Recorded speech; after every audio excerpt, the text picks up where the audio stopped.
Nous avons lu un passage de la première épître de Pierre ce matin. Pourquoi Pierre, en ce jour de la fête de Saint Marc?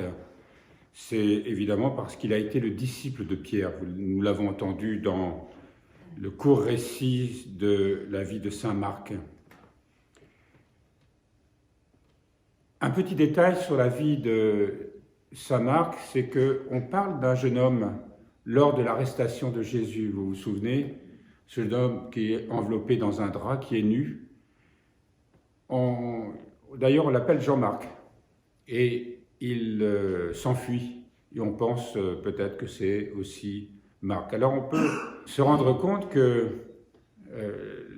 les disciples, les évangélistes, et là dans l'évangile d'aujourd'hui, on nous parle de ces 70 disciples que le Seigneur avait envoyés, prêchés, exorcisés. Donc il y avait vraiment là tout un groupe important, des familles, qui appartenaient tous au même courant qui avait suivi Jésus. Et la famille de Marc, dont on pense que c'était le lieu de réunion des disciples du Seigneur à Jérusalem. Peut-être même le lieu où il a célébré la Sainte Seine. Je voudrais revenir avec vous sur cette première épître de Saint Pierre, qui est très connue, mais qui contient beaucoup d'informations pour nous. Humiliez-vous donc sous la main puissante de Dieu pour qu'il vous élève au temps voulu. Humiliez-vous sous la puissante main de Dieu pour qu'il vous élève au temps voulu. S'humilier, nous savons tous qu'il ne s'agit pas de recevoir des humiliations pour des humiliations. Nous savons tous ce que cela signifie. Les difficultés, les épreuves, les choses qui nous humilient tout simplement, qui nous mettent en échec. Et là, Saint Pierre nous dit d'accepter ces humiliations, d'accepter pour que, aujourd'hui en langage psy, on dirait c'est pour que de ne pas se laisser tyranniser sans cesse par son petit moi, par son ego. Mais pour que le Seigneur, Dieu, nous élève en temps voulu, eh bien, au moment de la véritable épreuve, où, quand patiemment nous acceptons ce qu'on appelle une croix, quand patiemment nous acceptons une épreuve, eh bien, cette épreuve, tôt ou tard, nous élèvera. Et cette phrase peut avoir plusieurs sens aussi, parce que le terme « élever », c'est être élevé sur la croix du Seigneur, mais c'est le rencontrer. Les humiliations nous conduisent toujours à une rencontre avec le Seigneur. La moindre petite difficulté que nous acceptons au nom de Dieu, il ne s'agit pas, encore une fois, nous le savons tous, d'accepter les choses de la vie, les difficultés d'une manière passive, comme une sorte de fatalité, c'est ça. Non, nous vivons tout cela d'une manière spirituelle, parce que nous savons que le Seigneur est avec nous à chaque instant, qu'il nous accompagne à chaque instant, qu'il marche à côté de nous à chaque instant. Et Saint Pierre continue, « Déchargez-vous sur lui de tous vos soucis, car il prend soin de vous. » Déchargez-vous sur lui de tous vos soucis, car il prend soin de vous. Vous savez, c'est pas rare d'entendre des gens qui disent « Mais le Seigneur, il a autre chose à faire que de s'occuper de mes affaires. » Et ça, c'est le moindre de ses soucis. Et se décharger sur lui, ça ne veut pas dire se déresponsabiliser en disant « Ouais, ben, je me donne tout ça au Seigneur, il va se débrouiller pour résoudre tout cela à ma place. » Bien sûr que non. Mais se décharger sur lui de tous nos soucis, c'est de savoir, encore une fois, qu'il est toujours avec nous. Que nous ne sommes pas seuls à porter ces soucis, les difficultés de la vie, les souffrances que nous supportons parfois face à des choses auxquelles on ne peut rien, qui nous affligent ou qui affligent nos proches et dont nous souffrons. Le Seigneur est là, il est avec nous. Et se décharger de tous ces soucis signifie que, en se tournant vers lui, eh bien, il nous donne ses grâces sans cesse. Soyez sobres, soyez vigilants. Soyez sobres, soyez vigilants, évidemment, c'est quand on parle de ceux qui prient, Quand on parle des pères du désert, quand on parle des saints, on appelle les pères neptiques, ceux qui veillent sur leur cœur, ceux qui ne sont pas toujours pris par les pensées qui tournent dans la tête et qui, justement, nous éloignent de Dieu. Être en conscience, présent, toujours au Seigneur qui est là. C'est être sobre et veiller. Soyez sobre et soyez vigilants. Cette sobriété, justement, et cette vigilance permet de décharger sur lui tous nos soucis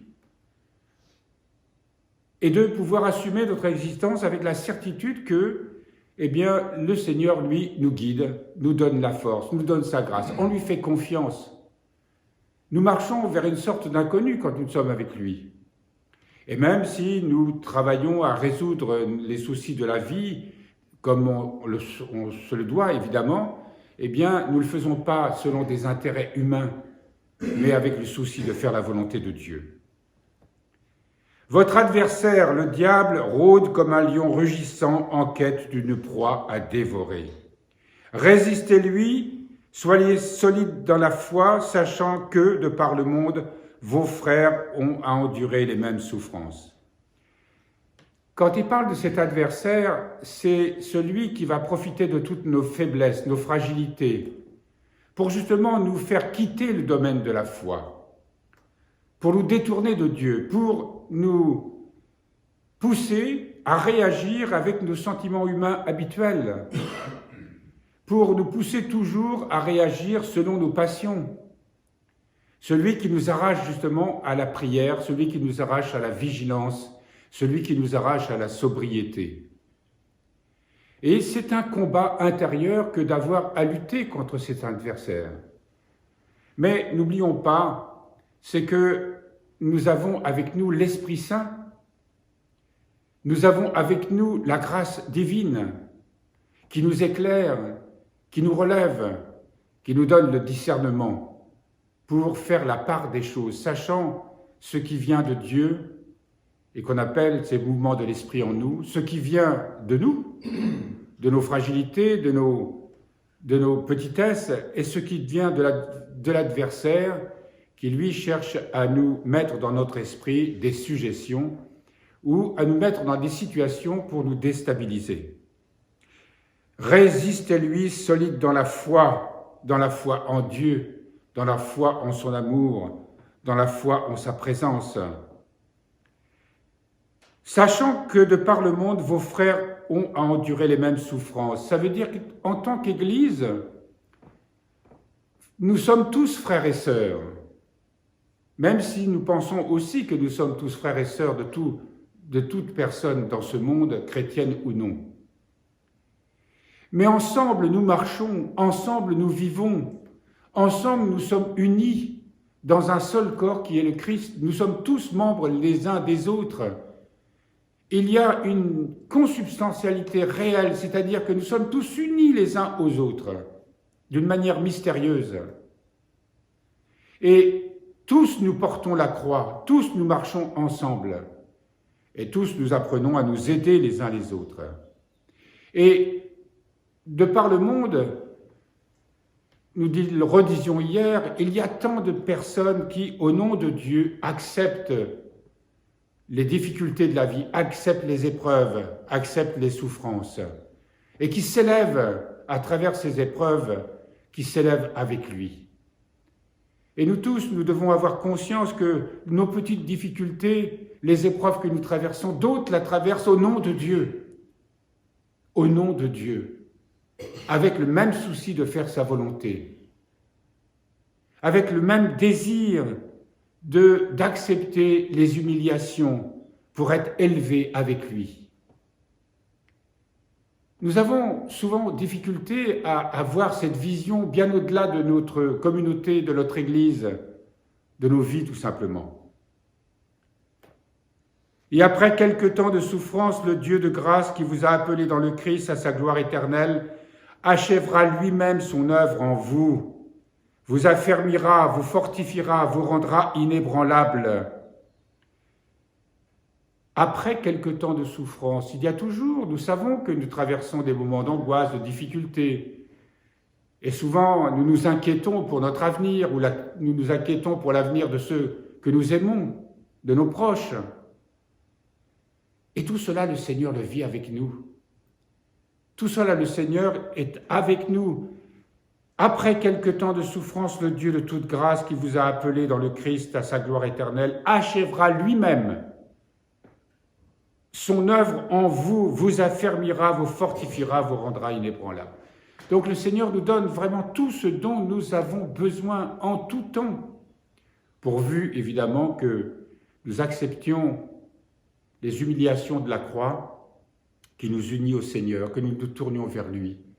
Et il nous donnera la force, il nous rendra inébranlables. Il achèvera son œuvre de rédemption en nous, c'est-à-dire que il nous transfigurera en lui. Voilà pourquoi Saint Pierre termine cette lettre lorsqu'il dit, du moins dans ce chapitre, dans ce paragraphe, « À lui soit la puissance pour les siècles des siècles. Amen. » À lui soit la puissance. Nous savons que Dieu est tout-puissant, mais il est tout-puissant dans notre vie aussi. Nous ne pouvons pas nous tromper en se tournant vers lui, en acceptant tout ce qui vient comme étant sa volonté. Et à ce moment-là, son œuvre s'accomplira en nous, mystérieusement. Mais il faut être, nous le savons, patients. Chaque fois que nous nous découragerons, et l'adversaire, comme il est dit plus haut, essaiera de nous décourager, de nous faire retourner à nos anciennes habitudes. Et il nous faudra sans cesse avoir cette certitude par la foi. Saint Pierre nous le rappelle ce matin. La foi, c'est cette force et cette certitude qui nous permet de rester avec le Seigneur, qui permet au Seigneur d'achever justement son œuvre en nous. Et cela commence pleinement dans notre vie présente.